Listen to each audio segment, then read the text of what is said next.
धन्यवाद परमपिता परमेश्वर, हृदय से आपका धन्यवाद। आप धन्यवाद के योग्य, महिमा आदर सम्मान आप ही को देते हैं। चाहते पिता परमेश्वर आपकी सामर्थ हमारे जीवन में वैसे ही प्रकट हो जैसी आप प्रकट करना चाहते हैं, और आपकी सामर्थ का हम वेलकम करें और आपके अब अधीन हो जाएं, ताकि प्रभु आपकी महिमा हमारे जीवन से वैसी प्रकट हो जैसी आप करना चाहते हैं, और सारी महिमा आप ही को मिले, क्योंकि सब कुछ का करने वाले हैं। इस प्रार्थना को आपके प्रभु यीशु मसीह के नाम से आमीन। Praise the Lord. हम परमेश्वर का धन्यवाद करते हैं सन ऑफ गॉड पार्ट 63 के लिए। और आज एक मुख्य विषय आ गया, इसको बहुत ज़रूरी है समझना। Christ means anointed one in Greek. Christ word Greek word है, ठीक है। यीशु मसीह को जब लोग मसीह बोलते थे यानी अभिषिक्त बोलते थे, तो क्राइस्ट का मतलब होता है अभिषिक्त, एक अभिषिक्त। अनॉइंटेड वन का मतलब है एक अभिषिक्त। और इसी को जब हम हिब्रू में जाके देखते हैं, anointed one in Hebrew means मसीहा। वो लोग मेशियक बोलते हैं। मेशियक का मतलब होता है, उससे हमारा इंग्लिश वर्ड निकल के आता है मसीहा, द अनॉइंटेड पर्सन, अभिषिक्त व्यक्ति। अभिषेक हमेशा व्यक्ति पर होता है। पुराने नियम में क्या विधि थी कि लोग निर्जीव चीज़ों का भी अभिषेक करते थे, जैसा कि आज भी लोग निर्जीव चीज़ों का अभिषेक करते हैं। जलाभिषेक, तेल से अभिषेक, दूध से अभिषेक। ये जो अनवाइंटिंग है, यानी किसी चीज़ पर कोई चीज़ उंडेलना, कोई लिक्विड उंडेलना, उसको अभिषेक बोलते हैं। ये अभिषेक है। तो इसी अभिषेक को उर्दू में, उसमें हिब्रू में कहते हैं मसीहा, और ग्रीक्स जो है इसको कहते हैं क्राइस्ट, मसीह, ठीक। मसीह और मसीह वर्ड यहीं से निकल के आया। और फिर इसके बाद हम देखते हैं क्राइस्ट और मसीहा is the title, not the name. ये नाम नहीं है। इसलिए जब कोई यीशु मसीह बोलता है तो Jesus is the name and Christ is the title. मेरे साथ निकाल लीजिए मत्ती रचित सुसमाचार उसका पहला अध्याय का 16 पद। याकूब से यूसुफ उत्पन्न हुआ, जो मरियम का पति था, और मरियम से यीशु जो मसीह कहलाता है उत्पन्न हुआ। तो पैदा कौन हुआ था? यीशु पैदा हुआ जो मसीह कहलाता है।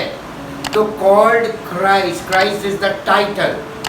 और ये टाइटल व्यक्ति के नाम के आगे जुड़ जाता है, इसलिए यीशु के नाम के आगे मसीह टाइटल जुड़ा। इन ancient Israel when someone was given a position authority, oil was poured on his head to signify his being set apart for God's service. पुराने नियम में यानी प्राचीन काल में यहूदियों में एक प्रथा थी कि जब कोई व्यक्ति किसी अथॉरिटी वाली पोस्ट के लिए चुना जाता था तो उसके ऊपर अभिषेक किया जाता था, ताकि ये पता चले कि इसको इस काम के लिए चुनकर अलग किया गया। सेट अपार्ट का मतलब अलग किया जाना। अनॉइंटिंग का मतलब है सेट अपार्ट, यानी आपको अगर अनॉइंटिंग हुई है तो आपको दूसरों से अलग रखना है। अब आपको पवित्र किया गया। सेट अपार्ट वर्ड है, इसका मतलब अनॉइंटिंग का मतलब होता है शुद्धिकरण, पवित्र करना। जब आप किसी चीज़ को पवित्र करते हैं तो उसको सब लोगों से अलग करते हैं, और यह अनॉइंटिंग के द्वारा होता था। पहला शमूएल 10 अध्याय उसका पहला पद, पहले हिंदी में फिर। तब शमूएल ने एक कुप्पी तेल लेकर उसके सिर पर उंडेला और उसे चूम कर कहा, क्या इसका कारण ये नहीं कि यहोवा ने अपने निज भाग के ऊपर प्रधान होने को तेरा अभिषेक किया है। इसका मतलब हम इंग्लिश में पढ़ते हैं, then Samuel took the vial of oil and poured it on Saul's head, शाऊल के सर पर उंडेला, and kissed him and said, has not the Lord anointed you to be prince over his heritage Israel? यानी Israel के ऊपर तुझे प्रधान ठहराने के लिए परमेश्वर ने तेरा अभिषेक किया है। इसी को कहते थे अनॉइंटिंग। और ये जो साउल है, अब जब इसका अभिषेक हुआ as a king, to appoint as a king, तो ये अनॉइंटेड किंग बना। King chosen by God, anointed by God and appointed by God. ये है अनॉइंटिंग का मतलब।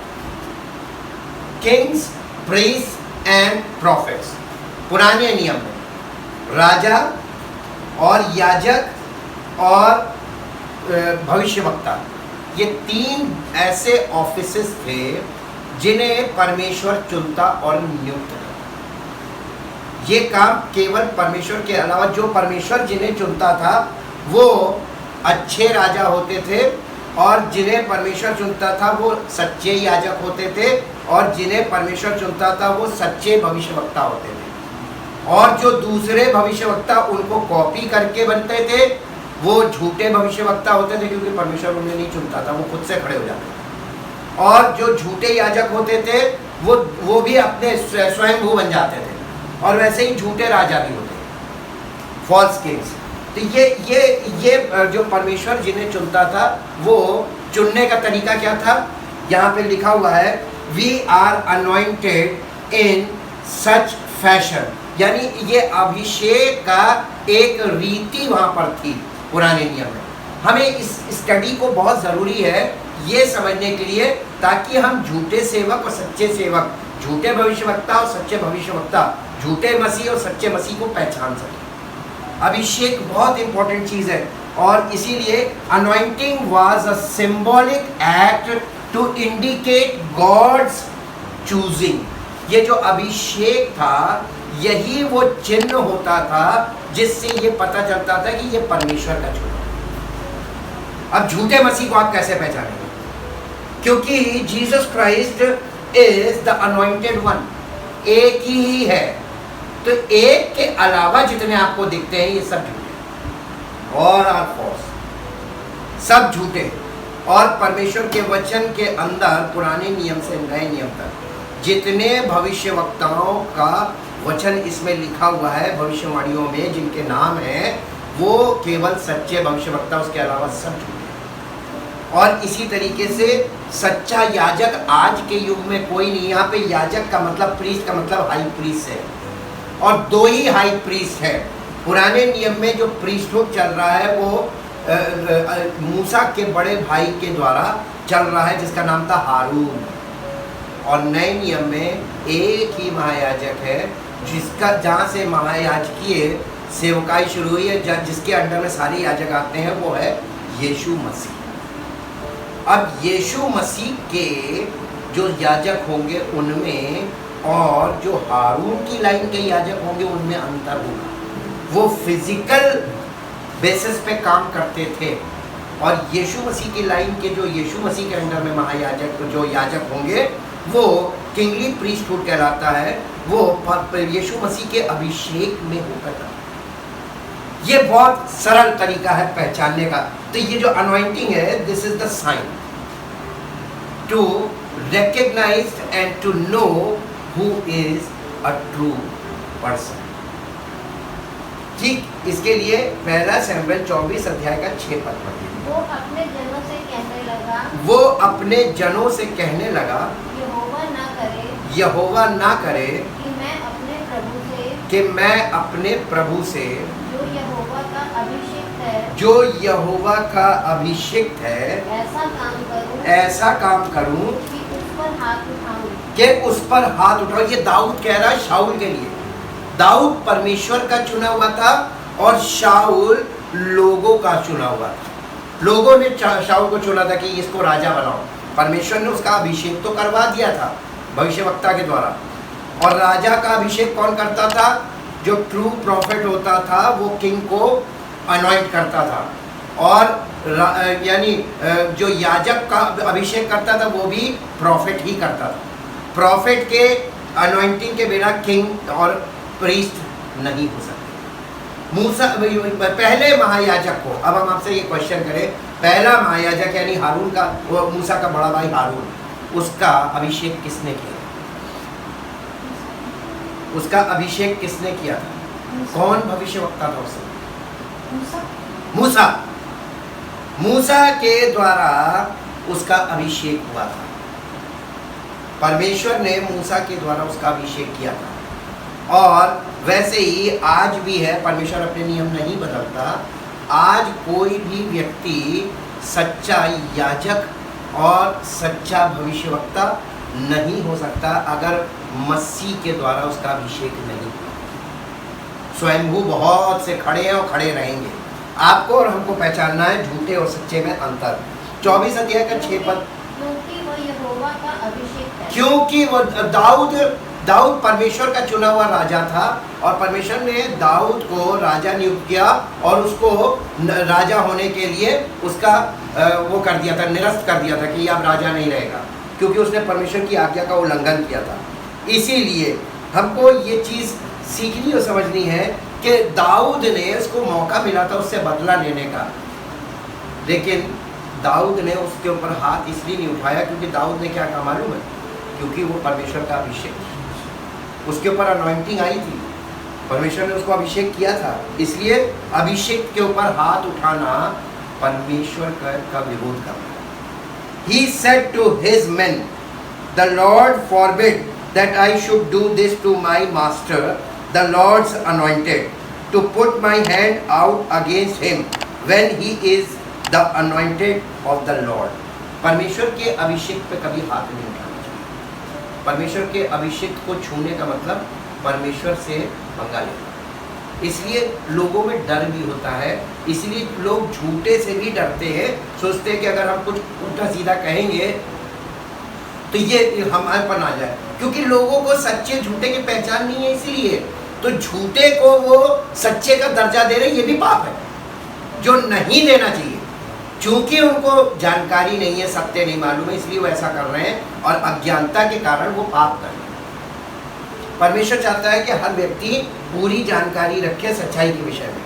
Anointing refers to one's consecration by God even if literal oil is not used. यानी अभिषेक जो है वो परमेश्वर के द्वारा किसी व्यक्ति का चुनाव करना और उसको अपनी सेवा के लिए अलग करने का एक तरीका है। और इसका मतलब ये नहीं है कि हमेशा ही तेल का इस्तेमाल किया जाए, बिना तेल का इस्तेमाल किए भी परमेश्वर चुनेगा। और नए नियम में हमें ये चीज़ देखने को मिलती कैसे? ये इब्रानियों की पत्री 1 अध्याय उसका 9, तूने धर्म से प्रेम और अधर्म से बैर रखा। और अधर्म से, ये परमेश्वर का नेचर है, तूने धर्म से प्रेम और अधर्म से बैर रखा। इस कारण परमेश्वर तेरे परमेश्वर ने तेरे साथियों से बढ़कर हर्ष रूपी तेल से तेरा अभिषेक किया। किसके बारे में लिखा है? आपको नहीं समझ में आया ये किसके बारे में लिखा है? इब्रानियों में ये किसके बारे में लिखा? आप इसके अगर पहले पद से पढ़िएगा घर में जाके, ये बात किसके विषय में कही गई है? नहीं, पौलुस के विषय में नहीं कही गई। ये पौलुस के विषय में नहीं कहा गया है। You have loved righteousness, you have delighted in integrity, virtue and uprightness in purpose, thought and action, and you have hated lawlessness, injustice and iniquity. Therefore God, even your God, yani Godhead, has anointed you with the oil of exultant joy and gladness above and beyond your companions. ये यीशु मसीह के विषय में, उसके अभिषेक के विषय में लिखा है। यीशु मसीह के ऊपर कौन सा तेल उंडेड़ा गया था? हर्ष रूपी तेल, लेकिन वहां पर कोई तेल नहीं था। Oil is symbolic. जब आपको आप याद कीजिए 2020 में जब मैंने आपको लिटरेचर के रूप में बताया था, तो पवित्र आत्मा का जो संकेत है वो है oil. Oil represents Holi spirit.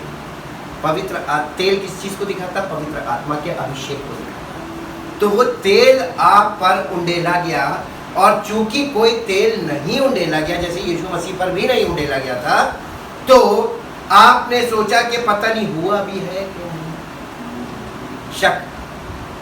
तो आप कहते हैं हमने विश्वास किया। कहां से किया?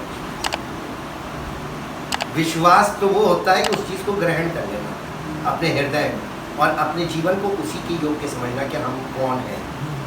हम परमेश्वर के चुने हुए हैं, और चुने हुए हैं तो हमें हर उस विचार से, हर उस कार्य से और हर उस गतिविधि से अपने आप को अलग रखना है, ताकि हमारा वो अभिषेक चला, हमारा अभिषेक यानी अपवित्रता के कारण खराब ना हो। हमें अपने आप को पवित्रता की ओर बढ़ने के लिए हमेशा रेडी रखना है। पवित्रता हमारा फोकस होना चाहिए because of anointing. Anointing as the burden removing, yoke destroying power of God. ये अभिषेक जो है ये मामूली चीज नहीं है। अनॉइंटिंग ऑफ गॉड में, अनॉइंटिंग ऑफ गॉड का काम क्या है? बर्डन रिमूविंग, आपकी समस्याओं को दूर करने का काम,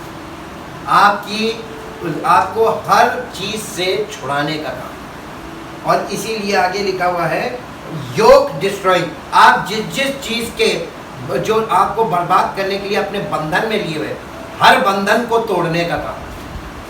पाप का बंधन, समस्याओं का बंधन और तमाम प्रकार के बंधन, लोग तरह तरह के बंधनों में जकड़े हुए हैं।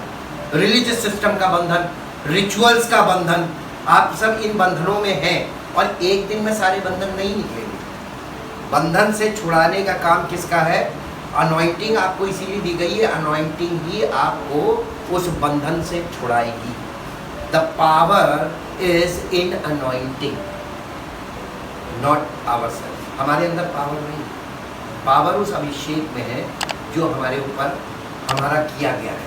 तो हमें अपने आप को अभिषिक्त समझना है कि हम अभिषिक्त हैं। यशायाह नबी की पुस्तक 10 अध्याय उसका 27 पर, उस समय ऐसा होगा कि उसका बोझ तेरे कंधे पर से और उसका जुआ तेरी गर्दन पर से उठा लिया जाएगा, और अभिषेक के कारण वो जुआ तोड़, जिस चीज के बंधन में तुम हो वो बंधन को अभिषेक जो है उस बंधन को तोड़ दे। Anointing breaks the yoke. English में अगर हम बोले, the anointing of God breaks the yoke. Yeshu Masih ने क्या कहा था? मेरा जुआ अपने ऊपर उठा, है ना? तो अब मेरे अभिषेक को अपने जीवन में रिसीव कर, हमें रिमाइंड करना अपने आप को कि यीशु मसीह ने मेरा अभिषेक किया है।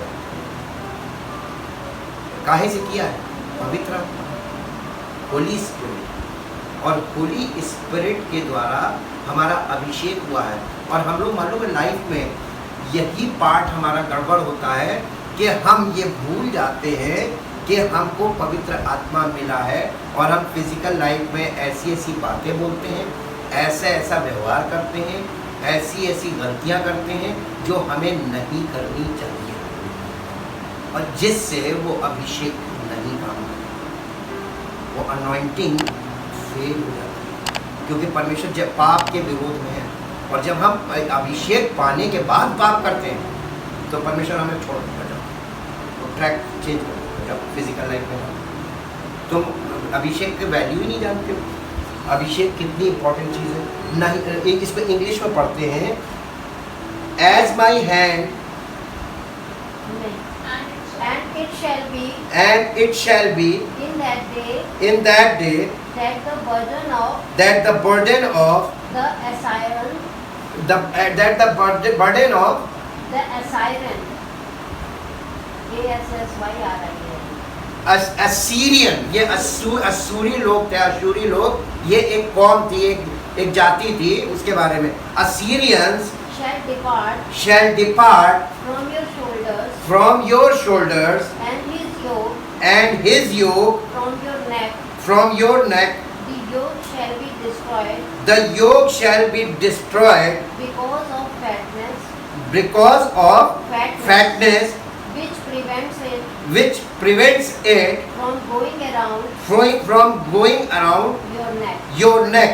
यानी इसका मतलब है and it shall be in that day, ये उस दिन होगा, that day the burden of the Assyrian, यानी जो अशूरी लोगों का बंधन है तुम्हारे जीवन में, shall depart from your shoulder, तुम्हारे कंधों पर से वो उठा लिया जाएगा, and his yoke from your neck, और उसका जुआ तुम्हारी गर्दन पर से उठा लिया जाएगा.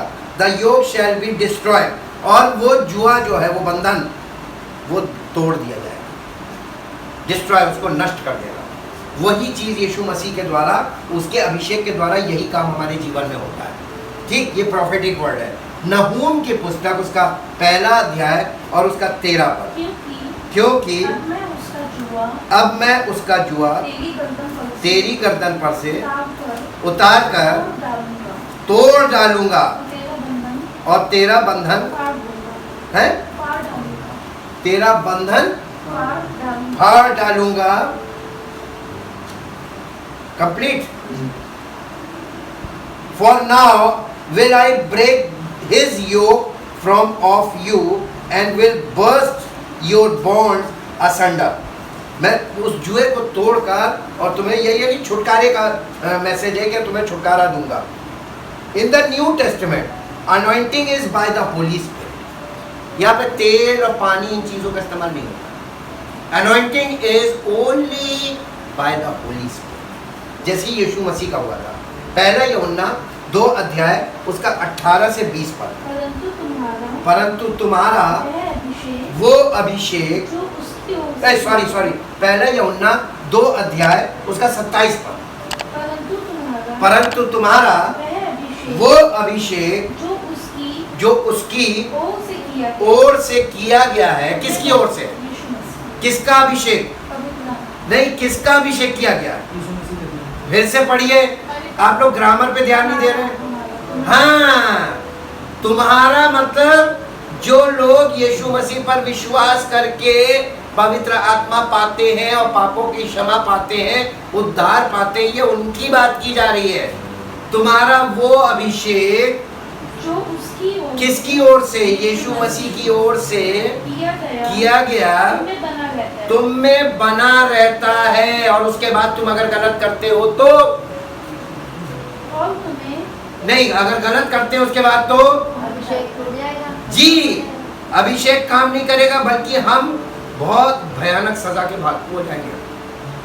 हम फिर हमें माफी नहीं मिलेगी. हमने पहले ही बताया था ना, उस दिन तक की माफी मिली, अब माफी नहीं मिलेगी. और ये मान लीजिए कि पवित्र आत्मा आने के बाद आपको माफी नहीं मिलनी है, तो आपको फूक फूक के करना है. जी, और तुम्हें इसका प्रयोजन नहीं कि कोई तुम्हें सिखाए, पर जैसे वो अभिषेक जो उसकी ओर से किया है, सब बातें तुम्हें सिखाता है. कौन सिखाएगा हमको? पवित्र आत्मा. तो पवित्र आत्मा के अधीन होना ही नहीं मांगते, आज्ञाकारी बनना ही नहीं मांगते हैं. और जबकि नया नियम हमको साफ साफ जानकारी दे रहा है, और ये सच्चा है, और ये सच्चा है, और झूठा नहीं. और जैसा उसने तुम्हें सिखाया है, वैसे ही तुम उसमें बने रहते हो और बने रहना चाहिए. इसको इंग्लिश में पढ़ते हैं, but as for you the anointing the sacred appointment. ये बहुत अच्छा है. इसमें अनॉइंटिंग का मतलब है सेक्रेट, यानी पवित्र अपॉइंटमेंट. पवित्रता के लिए हमारा अपॉइंटमेंट बना. God appoint us in Christ for sacred, यानी पवित्र करने के लिए उसने मसीह में हमारा अभिषेक किया. Correct. Sacred appointment, the unction, इसी को द अंक्शन बोलते हैं. The unction of the Holy Spirit which you received from him, जो हमें उससे प्राप्त होता है. अबाइड्स परमानेंटली इन यू, वो परमानेंटली हमारे अंदर ड्वेल करता, निवास करता है। अबाइड्स का मतलब निवास करना। So then you have no need that anyone should instruct you. कल हम लोगों ने क्या सुना था? इंस्ट्रक्शन। लेकिन हमें किसका इंस्ट्रक्शन सुनना? पवित्र आत्मा का। पवित्र आत्मा कहाँ से हमको इंस्ट्रक्शन देगा? From the word of God. Written word से वो हमको इंस्ट्रक्शन देगा। ठीक है, instruct you, but just as his anointing teaches you. तो ये जो टीचिंग का काम है ये हम नहीं कर रहे हैं, this is the work of the Holy spirit. और जब लोग इस स्पोकन वर्ड को जो होली स्पिरिट के द्वारा उनको इंस्ट्रक्शंस दिए जा रहे हैं इसे एक्सेप्ट नहीं करते तो इसका हिसाब लिया जाएगा। यही कल हम बता रहे थे जी।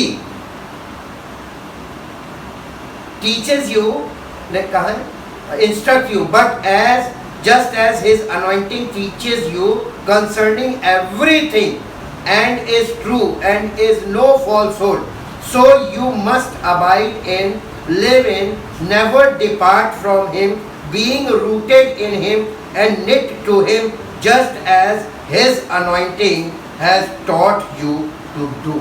जैसा तुमको बताया जा रहा है पवित्र आत्मा के द्वारा और वचनों के द्वारा, पवित्र आत्मा के द्वारा जो वचन तुम तक पहुंच रहे हैं ये वो इंस्ट्रक्शंस हैं जिनको तुम्हें फॉलो करना, ये झूठे नहीं क्योंकि लिखित है, इसका आपके पास एविडेंस है।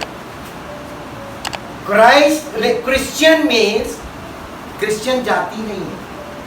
आप जब बाइबल में ये वाला वर्ड पढ़ते हैं क्रिश्चियन वर्ड, क्रिश्चियन का मतलब जाति नहीं है। एक बंधन आपके दिमाग से टूट जाना चाहिए। क्रिश्चियन का मतलब होता है, क्राइस्ट का मतलब क्या है?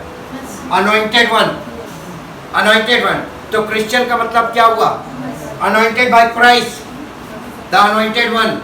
इस एक के द्वारा जो अभिषेक पाता है वो क्राइस्ट के। तो क्रिश्चियन का मतलब होता है स्मॉल क्राइस्ट, ट्रू, यानी यीशु मसीह के बिल्कुल हूबहू उससे कम।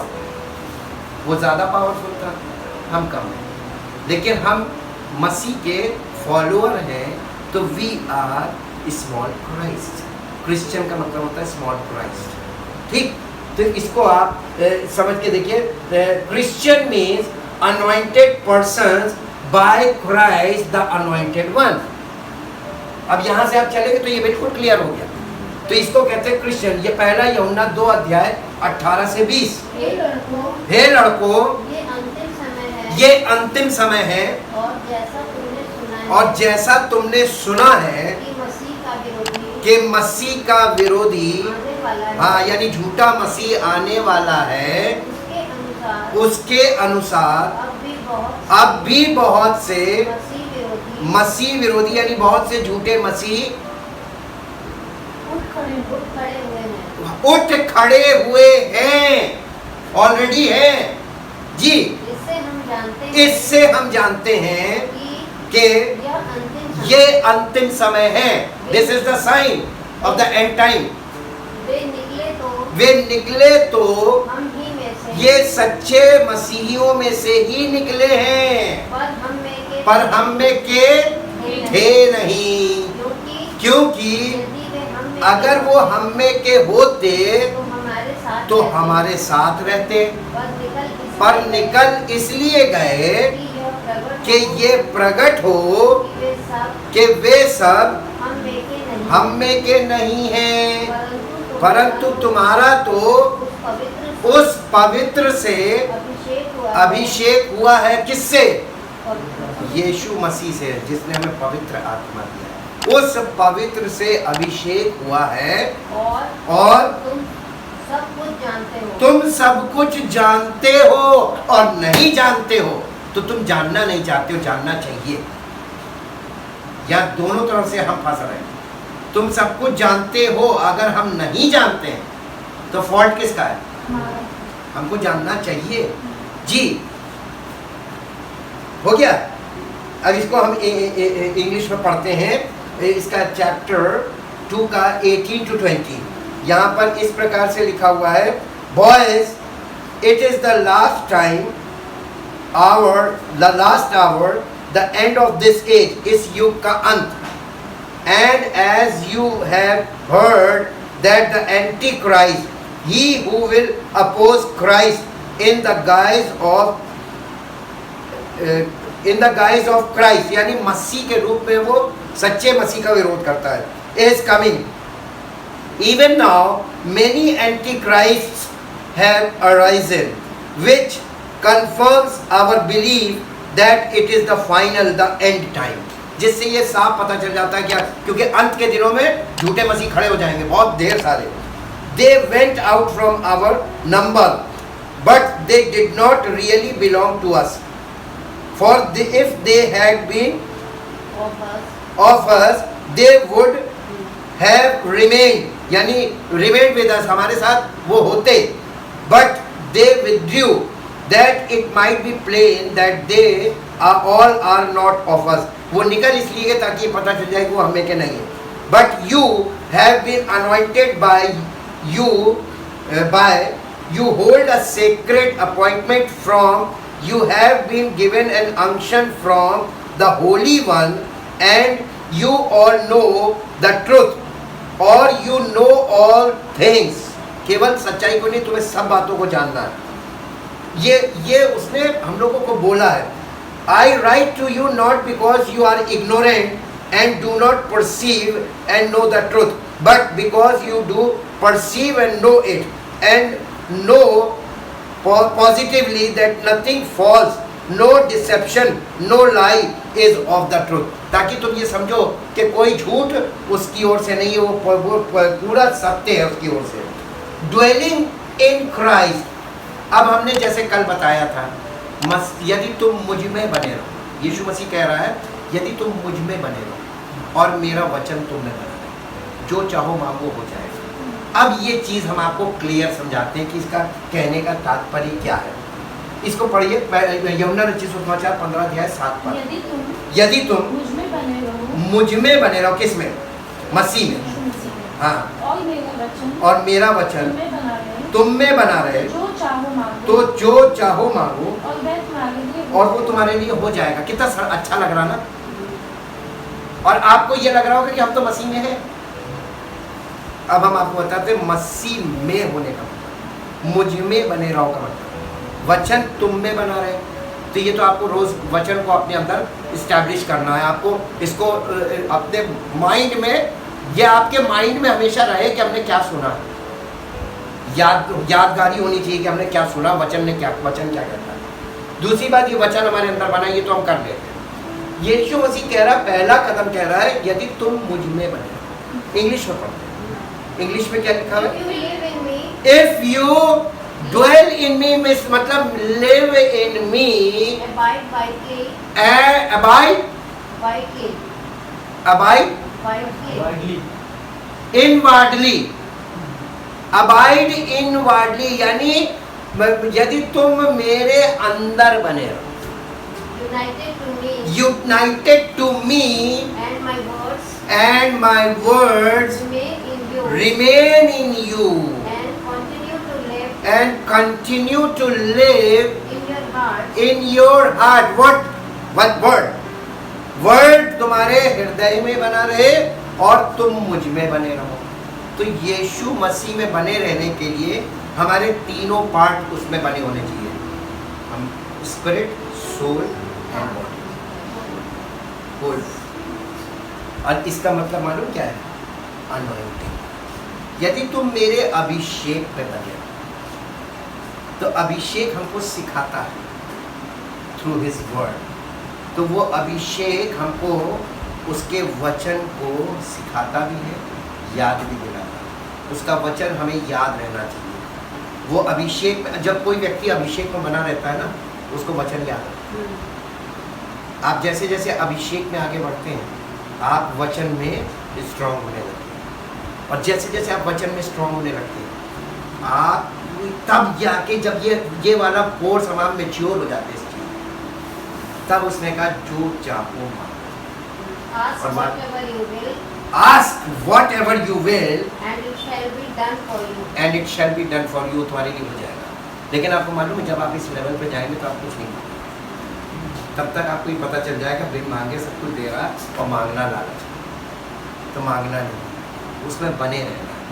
परमेश्वर से कुछ भी पाने के लिए आपको मुंह का इस्तेमाल नहीं करना, बाकी पूरे शरीर का, पूरे मन का, पूरे प्राण का, पूरी आत्मा का, हर चीज का इस्तेमाल करना केवल मुंह। Thank you Jesus, thank you Lord. Last में एक वर्स मेरे लिए पढ़ दीजिए, यूहन्ना रचित सुसमाचार उसका 14 अध्याय का 12 पद, हिंदी और इंग्लिश दोनों में निकाल दीजिए। यूहन्ना रचित सुसमाचार 14 अध्याय 12 पद। जी, मैं तुमसे सच सच कहता हूँ कि जो मुझ पर विश्वास रखता कि है, जो मुझ पर विश्वास रखता है, यीशु मसीह कह रहे हैं, ये काम जो मैं करता हूँ वो भी करेगा। यीशु मसीह क्या करता था? बीमारों को चंगा करता था। बहुत सारे अवसर करेगा। जितने काम उसने किए पढ़ के देखिएगा। और यीशु मसीह क्या कह रहा है? जो मुझ पर विश्वास रखता है, ये काम जो मैं करता हूँ वो भी करेगा। कैसे? How is it possible? Through anointing. वरन इनसे भी बड़े काम करेगा। वरन इनसे भी बड़े काम करेगा। तो अब बताइए भैया, स्मॉल क्राइस्ट हो गए, हम क्राइस्ट के इक्वल हो सकते हैं। जी, क्योंकि मैं पिता के पास जाता हूँ। अब इसको इंग्लिश में पढ़ दीजिए। I assure you most solemnly I tell you, if anyone steadfastly believes in me, he will himself be able to do the things that I do, and he will do even greater things than these। जो उसने किया इससे बड़े बड़े होने चाहिए थे। कहाँ गए वो सच्चे मसीही? होते तो यीशु मसीह ने उनकी पहचान बता दी कि अगर तुम वाकई में मुझ पर विश्वास करते हो, तो जो काम मैंने किया ये तुम कर सकते हो, और इससे भी बड़े बड़े करोगे। Because I go to the father, क्योंकि मैं पिता के पास जा रहा हूँ ऑफिस में बैठने, पावर तुम्हें दे के जा रहा हूँ। और चूंकि सच्चे नहीं थे, यहाँ पे फेलियर आ गया। अब इसके एक और पद पढ़िए, दूसरा कुरिन्थियों 5 अध्याय का 5 पद, 2 Corinthians chapter 5 verse 5, जल्दी से। दूसरा कुरिन्थियों 5:5। जिसने हमें इसी रीति के लिए जिसने हमें इसी रीति के लिए इसी रीति के लिए नहीं, हमें इसी बात के लिए हाँ, जिसने हमें इसी बात के लिए तैयार किया है, वो परमेश्वर है, जिसने हमें बयाने में आत्मा भी दिया है। English. Now he who has fashioned us, preparing and making us fit for this very thing is God, who also has given us the Holy Spirit as a guarantee of the fulfillment of the promise। जिसने हमें केवल, उसने हमसे वादा नहीं किया था पवित्र आत्मा देने, उसने अपना पवित्र आत्मा दे दिया वायदे के अनुसार। और Holi spirit, the anointing of the Holy spirit is the guarantee. और अगर आप अपने जीवन में ये गारंटी आपके दिख नहीं रही है, you are not a true person. Correct? Clear हो रहा है? लास्ट में एक वर्ष और पढ़ दिए, फिलिपियो 4 अध्याय का 13। फिलिपियो 4:13, हिंदी इंग्लिश दोनों। फिलिपियंस 4:13। जी, जो मुझे सामर्थ्य देता है, उसमें मैं सब कुछ कर सकता हूँ। जो मुझे सामर्थ्य देता है, उसमें मैं सब कुछ कर सकता हूँ। क्या इतनी बात आप कहने की दम रखते हैं? जब तक आप इस कोर्स को कंप्लीट नहीं करेंगे, आप नहीं करेंगे। और ये कहने की चीज़ नहीं, आपके जीवन से पूरा होना चाहिए, दिखना चाहिए। इंग्लिश। बट हाँ, 4 I have strength for all things in Christ who empowers me। I am ready for anything anything and equal to anything through Him through Him who infuses who infuses inner strength inner strength into me. into me. I I am self-sufficient self-sufficient in Christ's in sufficiency. Christ's sufficiency. We are in self-sufficient in Christ's sufficiency. मसीह में हम सब complete, हमें किसी और की जरूरत नहीं है, और बाइबल के अलावा में दूसरी किताब की जरूरत नहीं। हम आपको इतना बता दें, जितने लोगों ने बाइबल के अलावा जितनी किताबें पढ़ी उतना ज्यादा कंफ्यूज। इसको छोड़, ये सबसे टॉप बुक है और इसका कोई विकल्प नहीं है। स्पेक्यूलेशंस लोगों ने जो बुक्स लिखी apart from Bible, that books are just like a speculation. उसमें स्पेक्यूलेशंस इतने ज्यादा दिए हैं कि हम मेन उद्देश्य से भटक गए। इसलिए परमेश्वर ने हमें जो कंप्लीट बुक दी है, दैट इज ओनली बाइबल। इसको छोड़ा कोई पुस्तक मत पढ़िए। अगर आप भटकना चाहते हैं तो आप पढ़ लीजिए जो कुछ चाहिए, लेकिन अगर आप चाहते हैं कि आप मार्ग में बने रहें, सच्चाई में बने रहें और सच्चाई में बढ़े, आपकी आत्मा ग्रो करे स्पिरिचुअली, तो बाइबल को छोड़ कोई किताब नहीं। Thank you Jesus, thank you Lord. परमपिता परमेश्वर, हम आपका दिल से धन्यवाद करते हैं एक एक उपकार के लिए जो आपने आज तक हम लोगों पर किया, और धन्यवाद करते हैं कि आपने हमें बड़ी बुलाहट से बुलाया है मसीह में। आपने मसीह में हमारा चुनाव किया है, मसीह के द्वारा अभिषेक किया है, ताकि हमारा जीवन उसी की तरह प्रकट हो जैसे वो था, वैसे ही सच्चे मसीही प्रकट हो। और ऐसा जब हो तो आपकी महिमा हो और लोगों को ये मालूम चल जाए कि वाकई में परमेश्वर ने अपने इकलौते पुत्र को संसार में भेजा था और वो जयवंत और फलवंत है, और जितने उसके साथ पवित्र आत्मा के द्वारा अभिषेक में बने हुए हैं वो भी जयवंत और फलवंत है, ताकि हम सब उसकी महिमा का कारण हैं और उसी की महिमा प्रकट हो और उसी का नाम महिमा पाए। धन्यवाद के साथ इस प्रार्थना को आपके इकलौते पुत्र प्रभु यीशु मसीह के नाम से आमीन। Praise the Lord.